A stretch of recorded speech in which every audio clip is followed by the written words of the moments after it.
Hello everyone, dear student. Today we will start our new chapter of Business Statistics, Chapter 2, Simple Regression. पहले हम इस chapter की theoretical part करेंगे क्योंकि इसका थ्योरेटिकल पार्ट बहुत ज़्यादा इम्पोर्टेंट है. चैप्टर नंबर 2 में हमारा रिग्रेशन. पहले रिग्रेशन का मीनिंग क्या होगा हमारा. Regression is the study of nature of relationship between the variable so that one may be able to predict the unknown value of one variable for the known value of another variable.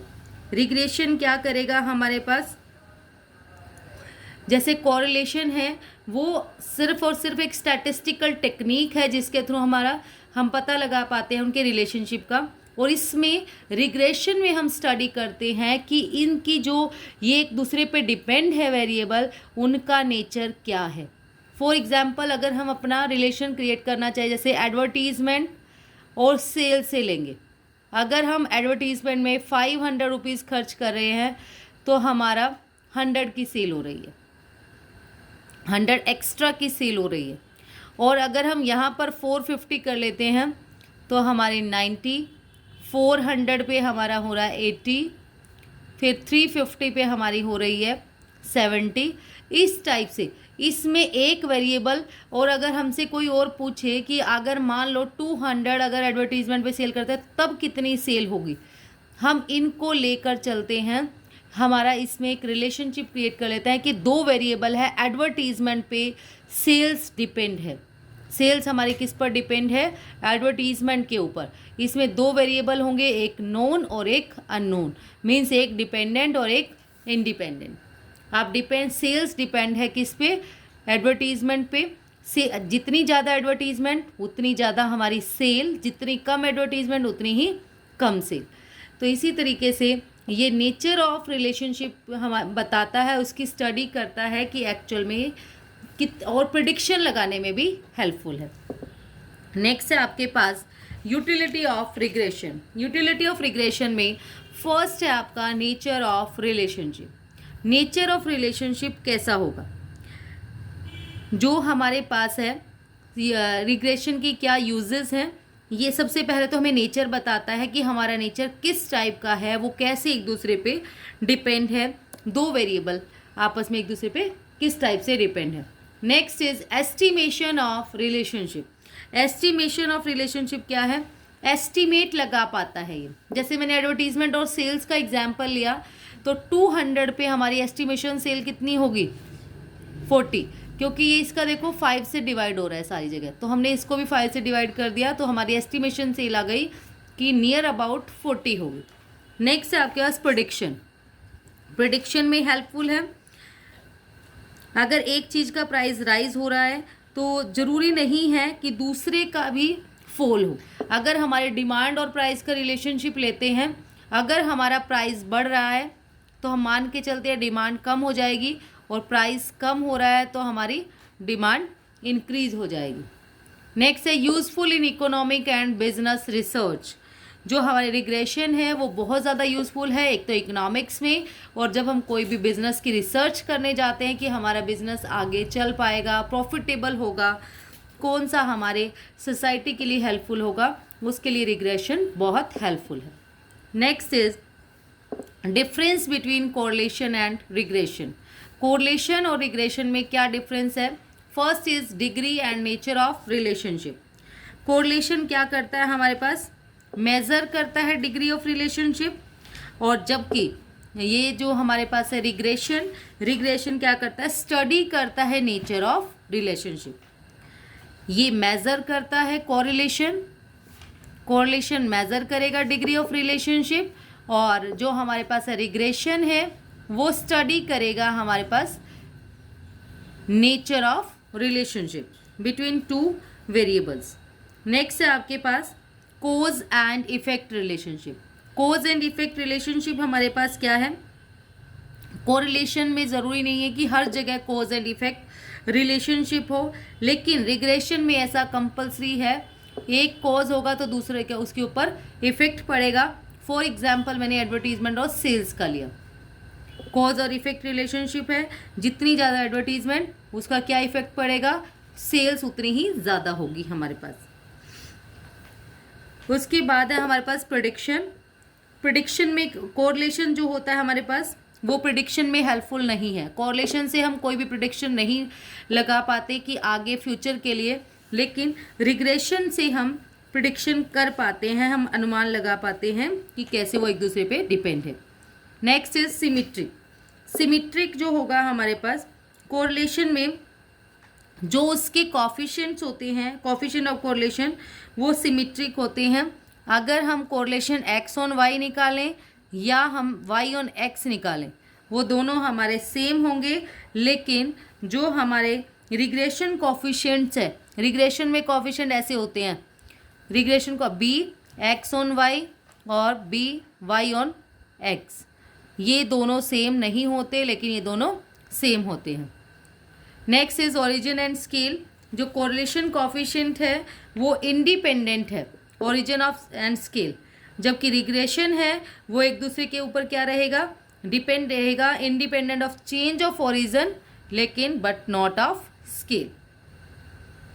इसमें कुछ ना कुछ common factor हम लेकर चलते हैं, x on Y या Y on x वाला, इसलिए जो होगा ये दोनों चेंज हो जाते हैं। ओरिजिन और स्केल से इंडिपेंडेंट है कोरिलेशन में, लेकिन रिग्रेशन में ओनली इंडिपेंडेंट चेंज किससे है, ओरिजिन से, not by scale. Now types of regression analysis. Types of regression analysis में हमारा क्या होगा, simple and multiple regression. Simple regression में क्या होगा, हम ओनली एक टाइम पे कितने की स्टडी करेंगे, 2 आइटम्स की, only 2 variable at a time, जिसमें एक डिपेंडेंट होगा और एक इंडिपेंडेंट होगा। 2 वेरिएबल की स्टडी हम करेंगे जिसमें 1 डिपेंडेंट वेरिएबल होगा और एक इंडिपेंडेंट वेरिएबल होगा। और जो हमारे पास है, जब हम करते हैं एक ही बार में मोर देन 2 की स्टडी, जिसमें हमारे पास 1 डिपेंडेंट होगा और जितने बाकी मोर देन 2 है, मोर देन 2, 1 जो है वो डिपेंडेंट होगा और जो अदर्स होंगे वो इंडिपेंडेंट होंगे, उसको हम बोलेंगे multiple regression. Next is linear and non linear regression. Linear regression क्या होगा, अगर एक वेरिएबल दूसरे वेरिएबल से फिक्स रेशियो में चेंज हो रहा है, सेम रेशियो में चेंज हो रहा है, तो हमारे पास आ जाएगा लीनियर।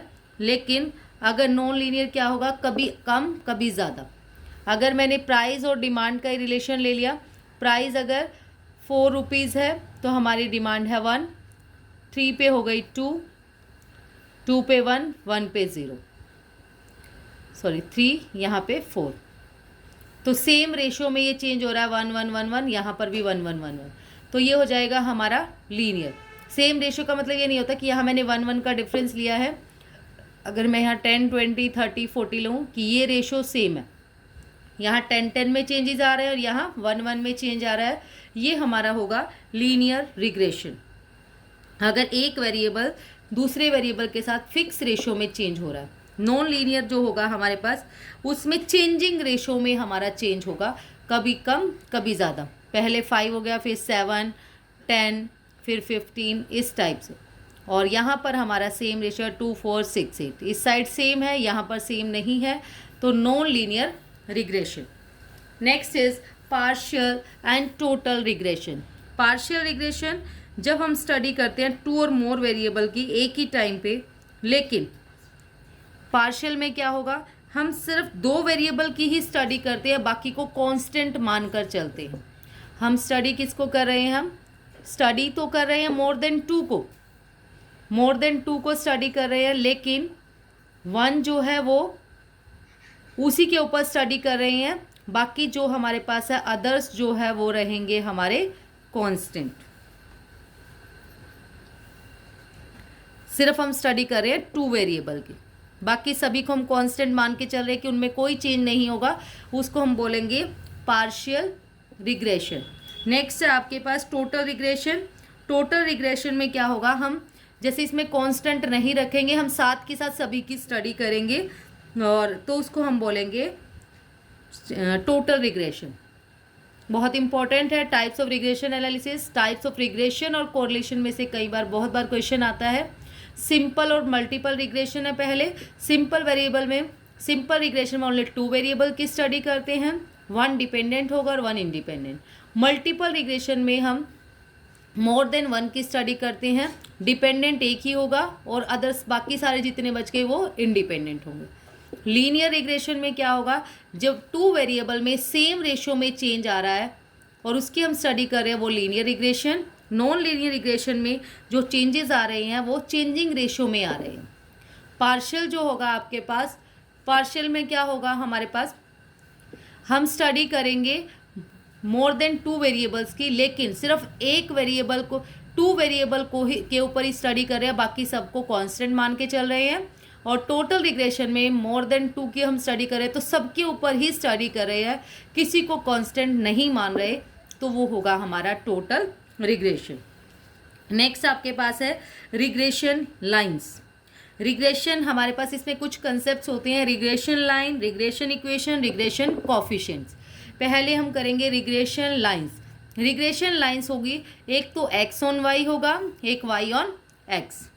एक मोस्ट इम्पॉर्टेंट कंसेप्ट है, मोस्ट इम्पॉर्टेंट टॉपिक है हमारा, प्रैक्टिकल भी और इसकी पॉइंट ऑफ व्यू से, थ्योरेटिकल पॉइंट ऑफ व्यू से, relationship between regression and correlation या nature of regression lines. First क्या होगा हमारे पास, रिग्रेशन लाइंस जो होती है X on Y, Y on X, इनका क्या नेचर है, इनका क्या रिलेशन है कॉरलेशन के साथ। The 2 regression lines are reversible और there will be only 1 regression line if r is equal to plus minus 1। अगर हमारा रिग्रेशन आर होता है कॉरलेशन, अगर कॉरलेशन की वैल्यू +1 या -1 है तो हमारा सेम रेशियो से इंक्रीज होता है, +1 में सेम रेशियो से इंक्रीज, -1 में सेम रेशियो से डिक्रीज। अगर परफेक्ट कोरिलेशन है तो हमारी एक ही लाइन बनेगी, चाहे एक्स ऑन वाई है या वाई ऑन एक्स है, सिंगल लाइन, दोनों एक दूसरे के कॉन्सिडेंट्स होंगी, कॉन्सिडेंट होती हैं, एक दूसरे को ओवरलैप करेंगी। +1 वाले में अपवर्ड जाएंगी और -1 वाले में डाउनवर्ड जाएंगी। ध्यान रखना है, अगर हमारा परफेक्ट कोरिलेशन है, परफेक्ट कोरिलेशन होता है कि हमारा जो कोरिलेशन की वैल्यू है +1 या -1 आए। परफेक्ट पॉजिटिवली कोरिलेशन में अपवर्ड होती है +1, और जो परफेक्ट नेगेटिवली कोरिलेशन में क्या होगा हमारे पास आ जाएगी हमारी negative side downward, r is equal to -1। इसने बोला है अगर कोरिलेशन +1 या -1 है तो हमारी x ऑन y या y ऑन x दोनों लाइंस हमारी सेम होंगी, दोनों एक दूसरे के ऊपर ओवरलैप होंगी। नेक्स्ट है आपके पास, ये फर्स्ट रिलेशनशिप था दोनों का, कोरिलेशन और रिग्रेशन। नेक्स्ट है, क्योंकि x on y, y on x इसमें नहीं होता हमारा, कोरिलेशन में रिग्रेशन में ही होता है। नेक्स्ट है the 2 regression line intersect each other at 90 degree if r is equal to 0। उसने कहा अगर हमारा कोरिलेशन ही नहीं है, ये लाइन हो गई हमारी y ऑन x, एक लाइन हो गई x ऑन y, दोनों अगर दोनों एक दूसरे को 90 डिग्री पर इंटरसेक्ट करती है, कब करेंगे वो इंटरसेक्ट, जहाँ पर कोई कोरिलेशन नहीं है, if r is equal to 0। अगर 0 है, हमारा कोई कोरिलेशन नहीं है, तो रिग्रेशन लाइन हमेशा इंटरसेक्ट किस पर करेंगी, 90 डिग्री पर। नेक्स्ट हमारे पास थर्ड और मोस्ट इंपॉर्टेंट प्रॉपर्टी है, the nearer the regression line are to each other the greater will be the degree of correlation. The nearer the regression line, जितनी रिग्रेशन लाइन एक दूसरे के पास होंगी, डिग्री ऑफ कोरिलेशन उतना ज़्यादा होगा। ऑन द कॉन्ट्रेरी, और इसके कंट्रास्ट में अगर ग्रेटर डिस्टेंस है 2 रिग्रेशन लाइन के बीच में, जितनी ज़्यादा डिस्टेंस उतना ही लेसर रिलेशन, हमारा डिग्री ऑफ कोरिलेशन उतना ही कम होगा। जितने भी हमारे पास, मान लो मैंने 2 लाइन ली है, 3 कंसेप्ट लेकर दिखाए हैं, ये हमारा x है, ये y है, ये हमारा कंसेप्ट हो गया y ऑन x, क्योंकि ये y वाली लाइन से जा रही है y ऑन x, और जो x वाली से जा रही है वो x ऑन y हो जाएगा आपका। इस बात को ध्यान रखना है, अगर x लाइन को टच करके जा रहा है x ऑन y है, y को टच करके जा रहा है तो y ऑन x है। फिर मैंने थोड़ा सा ये डिस्टेंस जो है इसको और इंक्रीज़ कर लिया, थोड़ा सा इंक्रीज़ किया इन दोनों के डिस्टेंस को, फिर यहाँ पर और ज़्यादा इंक्रीज़ कर लिया डिस्टेंस को। इसका मतलब क्या है, जब दोनों लाइंस आपस में हम डायग्राम बनाएंगे, इंटरसेक्ट करेंगी, तो हमारे पास जितना कम डिस्टेंस होगा जिसके बीच में, वहाँ हाई डिग्री ऑफ, अपोजिट है ये, हाई डिग्री ऑफ कोरिलेशन होगा, और जितना गैप ज़्यादा होता जाएगा उतना ही हमारा उसके कंपैरिजन में कम होता जाएगा रिलेशन। तो यहाँ पर थोड़ा सा ज़्यादा है तो मॉडरेट डिग्री ऑफ कोरिलेशन, यहाँ और ज़्यादा है तो लो डिग्री ऑफ कोरिलेशन हमारा हो जाएगा। नेक्स्ट है आपके पास point of intersection of regression lines. Point of intersection regression line indicate the mean of X and Y series. वो कह रहा है जैसे यहाँ पर ये वाली लाइन है वाई ऑन एक्स, ये एक्स ऑन वाई, जहाँ पर दोनों इंटरसेक्ट करेंगी वो इंटरसेक्ट करेंगी दोनों के मीन पर, एक्स एंड वाई सीरीज के मीन को। तो यहाँ पर वाई वाले से वाई वाला मीन हो गया यहाँ पर वाई बार, और यहाँ पर हमारा एक्स बार। तो दोनों का जो इंटरसेक्शन है, जैसे हम डिमांड और सप्लाई वाले में इक्विलिब्रियम करते थे, यहाँ पर हमारा एक्स बार वाई बार होगा।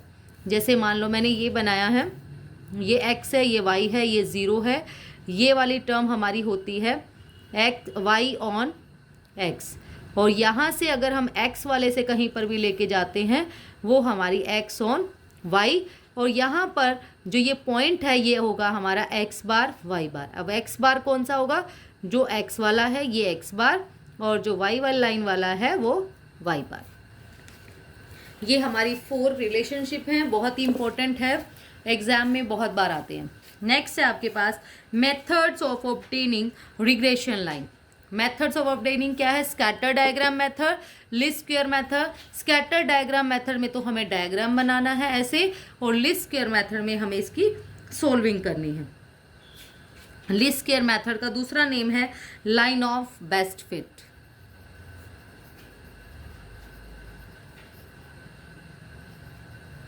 नेक्स्ट आपके पास है रिग्रेशन इक्वेशन। अब रिग्रेशन इक्वेशंस में क्या क्या होगा आपका, रिग्रेशन इक्वेशन में regression equation of Y on X, एक होता है X on Y. Y on X का क्या होगा, देखो वाई पहले नंबर पे है तो वाई को पहले ही रखना है, वाई ऑन को आप लेके रखो is equal to Y is equal to A plus B X. X बाद में है तो बी के साथ रहेगा X, A plus B X, दोनों ए और बी हमारी कांस्टेंट टर्म्स है। Y is equal to A plus B X, X on Y होता तो एक्स पहले आएगा, X is equal to A plus B Y, और वाई वाले में Y is equal to A plus B X, A और बी दोनों कांस्टेंट है। दूसरा ये एक मेथड तो ये है, दूसरा हमारे पास होगा इसका रिग्रेशन इक्वेशन का Y minus Y bar is equal to, देखो वाई में से ही वाई बार माइनस कर दिया हमने, उसके बाद y वाले में जो y वाली इक्वेशन होगी उसमें y को पहले ही रखना है, y minus Y bar is equal to coefficient of y on x। ये कोफिशिएंट होता है Y X B Y X, coefficient of y on x x minus X bar. अब ये हमें डिपेंड करता है हम कौन सा मेथड लगाएंगे। जब हम एक्सरसाइज करेंगे तो हमें अच्छे से क्लियर हो जाएगा कि कहाँ पर कौन सा मेथड हमें यूज़ करना है। y minus Y bar is equal to B Y X X minus X bar. दूसरा क्या होगा, ये हमारा कोफिशिएंट है y ऑन x, इसका फॉर्मूला क्या होगा, coefficient of y on x r मतलब कोरिलेशन इनटू, देखो y स्टार्टिंग में है तो ये न्यूमिनेटर रहेगा S D of y upon में S D of x, standard deviation of x, upon में इसी को रखना है इन दोनों को साथ में। अगर ऊपर y है तो x वाला, x है तो y वाला। अब कैसे आप याद रखोगे इसको, y और x है, y पहले है तो पहले रखो, x बाद में है तो बाद में, r साथ में ही रहेगा, r into S D of Y upon S D of X into X minus X bar. तो बी वाई एक्स का मतलब क्या था, रिग्रेशन कोफिशिएंट, यही मैंने बताया था अभी आपको। नेक्स्ट यहाँ से और क्लियर हो जाएगा, रिग्रेशन इक्वेशन अगर x ऑन y है, x on y x is equal to A zero plus B zero Y, A और बी हम खाली ज़ीरो ना लगा के भी कर सकते थे, वो तो यहाँ पर लिया हुआ था ए बी, इसलिए हमने कर दिखाया है। तो A zero plus B zero Y, ये ए बी ही है, ए और बी ये तो कांस्टेंट है, एक्स वाले में एक्स रखा पहले is equal to A plus B Y. अब एक्स, दूसरी इक्वेशन क्या हो सकती है, X minus X bar is equal to coefficient किसका लेंगे, एक्स ऑन वाई, इसका मतलब यही होता है पहले नंबर पे एक्स है तो एक्स ऑन वाई, उसमें y ऑन x था तो y on x, x on y into Y minus Y bar. y minus Y bar. अब इसका फॉर्मूला क्या होगा, r into S D of X upon S D of Y. जो पहले number पे है वो न्यूमिनेटर, दूसरे नंबर वाला denominator. S D of X upon S D of Y, Y minus Y bar. ये हमारा B X Y coefficient of X on Y है। नेक्स्ट है आपके पास रिग्रेशन कॉफिशिएंट्स जो हमने अभी किए हैं। रिग्रेशन कॉफिशिएंट में B Y X, Y on X क्या होगा हमारा, और X on Y. Y on X वाले में R multiply S D of Y upon S D of X, और इसमें क्या होगा R into S D of X upon S D of Y. That's all about today. Thank you so much dear student. हम इसकी अब आगे कुछ properties और इसके सम्स करेंगे। Thank you.